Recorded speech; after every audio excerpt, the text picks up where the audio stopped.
Ano nga ba ang mas maganda at mas maangas sa iyong bagong NMAX? Ito pa rin bang version 2 or ang bagong version 3 ABS?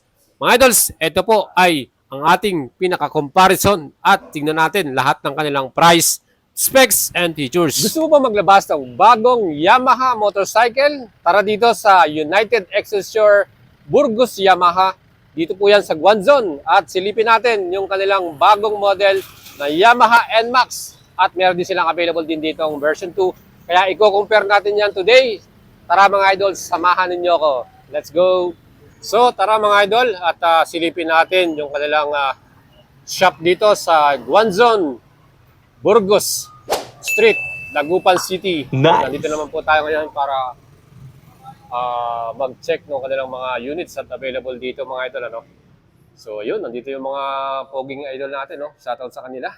And here, ito yung ating sinadya dito mga idol. Oh. Ayan, ito na yung latest version na NMAX version 3 ABS.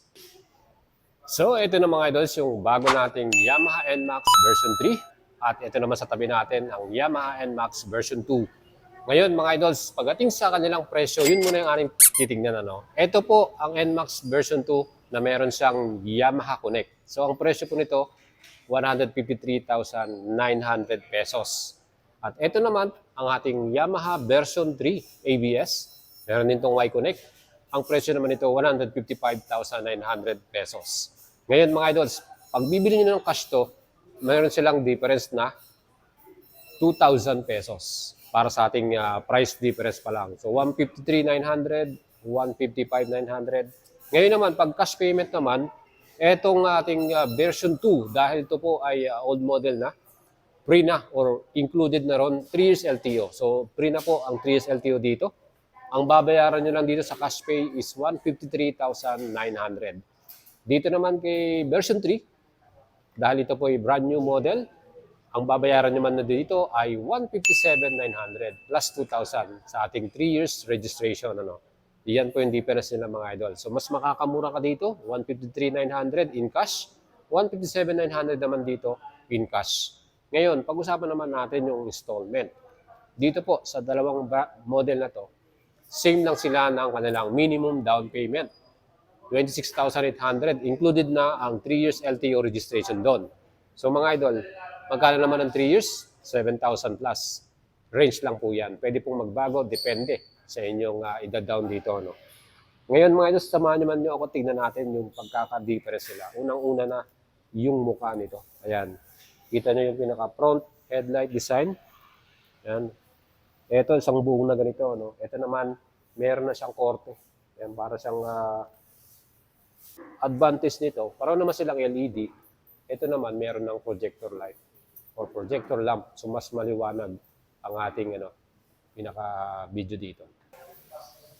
So mga idol, isa pa rin mapapansin nyo rito ang ating signal light sa front. Nandito sa baba, no? Dito sa gitna, sa version 2. At dito naman sa ating pinaka version 3, yung new model natin, katabi na ng headlight. So isang ano na to, integrated na, no? Isang buo yung ating headlight dito.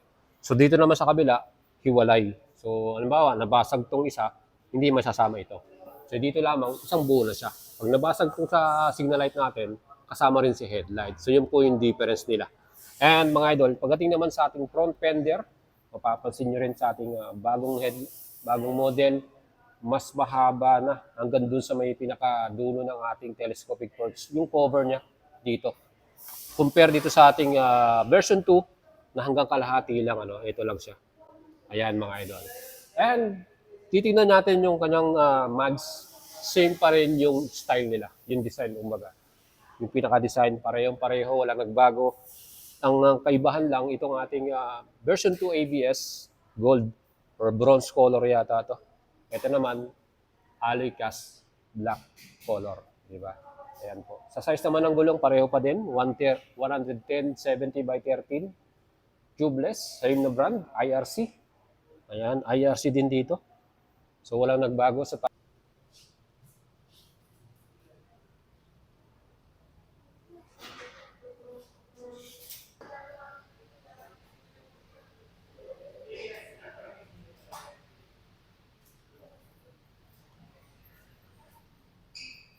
Mga idol, ito naman yung malaking katanungan regarding sa engine type ng ating version 2 to version 3. So marami po kasi na nagtatanong sa atin at nag-ask, anong version 3 ba ay nakaturbo na?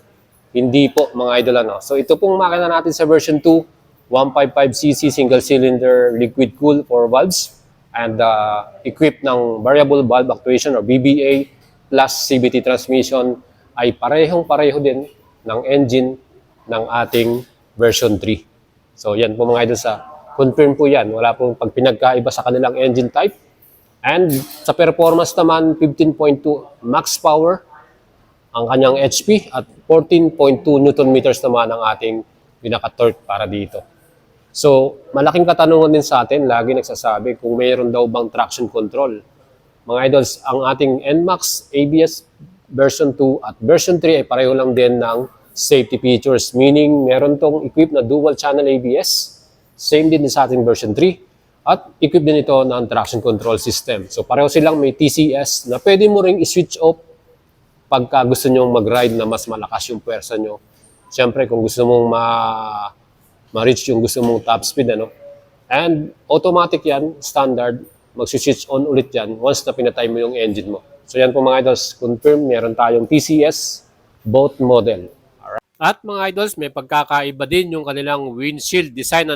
Dito po sa NMAX B2, medyo mas manipis siya at hindi ganong kalapad. Pero dito sa ating version 3, mas malapad yung kanyang windscreen. Para naman sa dimension, yung laki nilang pareho, mas slim ng konti. Parang makikita mo talaga na mas manipis ng konti ang ating version 3 na bagong NMAX ABS. So mga idol, mas malapad kung titignan mo talaga si version 2. At ito naman ang ating magiging sukat dito sa NMAX version 2 versus sa ating NMAX version 3. Ako ay merong sukat at height na 5'6". So yan po yung ating magiging actual na pag-upo at pagsukat dito.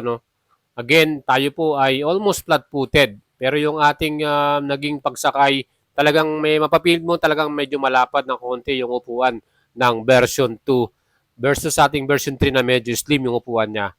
So mas nagiging komportable ka pag nakaupo ka sa version 3 ABS. Yan mga idols yung ating naging personal experience. So ito po yung ating naging impression para dito.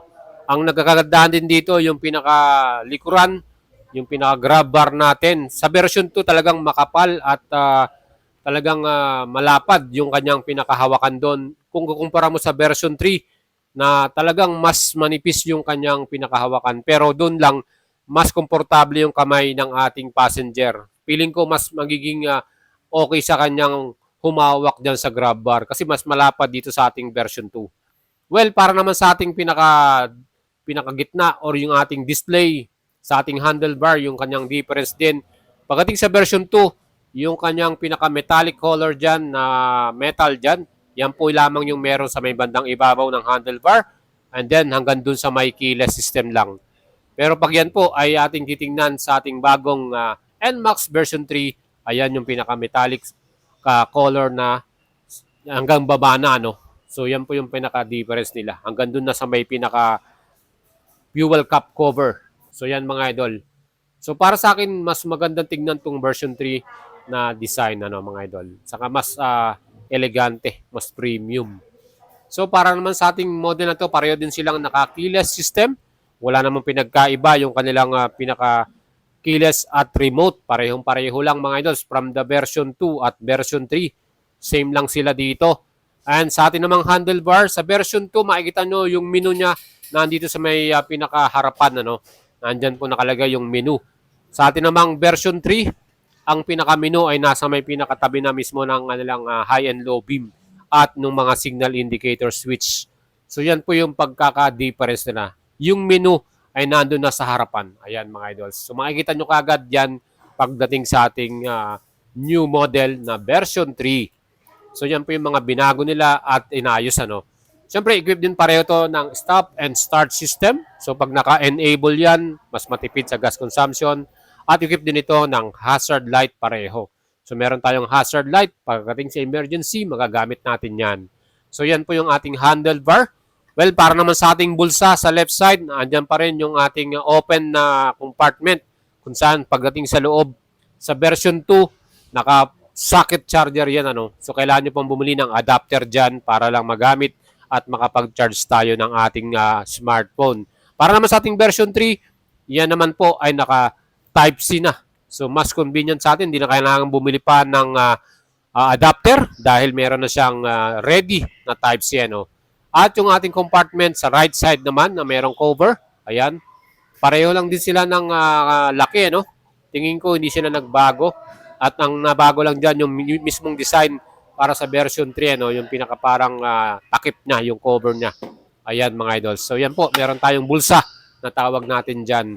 Siyempre mga idols, kung kayo po ay bibili nito, kasi naman yung inyong smartphone sa loob dyan, pwede nating ilagay dito sa may compartment na yan. Siyempre yung ating pinaka footrest, convenient para sa atin, lalo na sa long rides. Pwede nating i-stretch yung ating paa. Yung footrest, pareho lang din. At same din yung kanyang center stand at yung side stand na kung saan meron tong cut-off switch mga idol. Siyempre pagka sinide stand mo, automatic. Pag running yung engine, mamamatay. Magsiswitch off yan. Another safety features yan mga idol. At tingnan naman natin yung upuan.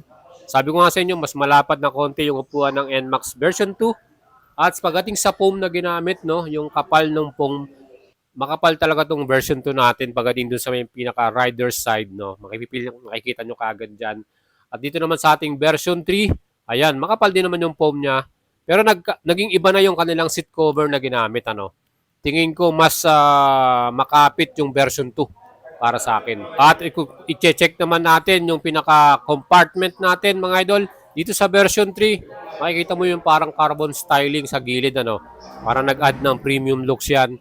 At yung ating pinaka-luggage compartment, almost the same sa ating version 2. Meron pa rin siyang helmet hook para sa ating mga helmet pag nag-park tayo. So makikita mo sa loob dito yung kanyang pinaka-manual or warranty card plus yung mga tools, no?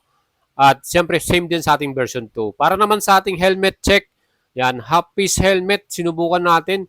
Hindi pa natin maitodong isarado, ano? So, inayos natin ng konti. Yun, siguro mas maliit na helmet size, half-piece lang kasya. Para sa inyo mga idols, ano ang mas maangas at mas maporma sa inyo? Ang bago bang version 3 NMAX ABS 2025 or itong version 2? At para naman sa ating taillight design, syempre ang version 2, isang buo ito, ano? LED yung kanyang pinaka-brake light dito. At syempre yung pinaka-signal light, yan po ay naka-valve type. Pagdating naman sa ating pinaka-version 3, kita naman po ninyo yung ilaw ng taillight natin. LED lahat yan. Split type siya, no? Magkahiwalay, left and right, no? At syempre yung pinaka-signal nga from B2 na naka-valve type. Dito naman sa ating version 3, nasa ilalim na ng ating taillight at yan po ay LED.